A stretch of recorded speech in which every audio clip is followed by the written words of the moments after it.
Boy, they sound good out there, Tony. These Yeah, cars, there's one thing about these cars, and we haven't talked about it, and I just think it's tailor-made for this, the mufflers that are on them. Every time I ever ran a dirt car with a muffler, it just took that high pitch out of it, made them throaty sounding, and you can really hear them in this stadium.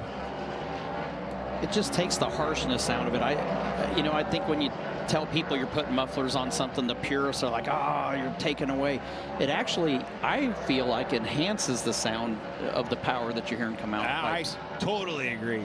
They just sound better, like a big block modified. So if we're sitting in the stands, you could actually hear Boyer saying, "Hey, get me another beer while you're up there." Right? Man, I sure hope so. Okay. By the time you try to tell him, he's already going to get himself one. Well, that's true. Stenhouse, we've been watching him, and he really is aggressive getting into the corners. When I used to race with him, that was something that you knew. You were going to outbrake him getting out the end of the corner. You were going to have to figure something out to beat him on the exit, because it was not going to happen getting into the corner. Ricky's never been one of those guys that Ricky was a driver. He drove for us in the open wheel cars before he got his opportunity in NASCAR.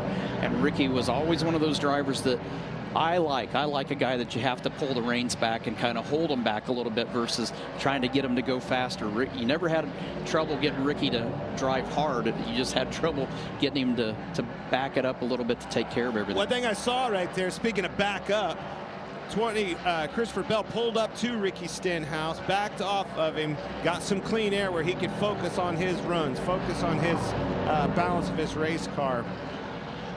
And that's my question. This is the only practice they have, these 3 sessions, no practice tomorrow.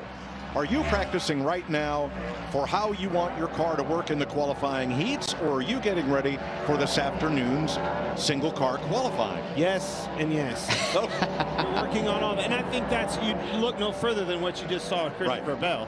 You know, he was racing and racing hard with people, making passes, and then once he got some of that done, felt comfortable with his car, which obviously the lap times agree with that, then he went to working on just laps by himself. There's a little that lock up. Yeah, just like I was saying, aggressive getting into the corner, but you got to find where you can go. You got to find that line, that edge. And another thing that a lot of people, all right, so how do you know that? How far? Man, it's really locking up. That's a flat spot. But once you do get that tire locked up, that's going to create a flat spot, and that wheel will find that flat spot again, and it'll keep getting worse and worse if you allow it.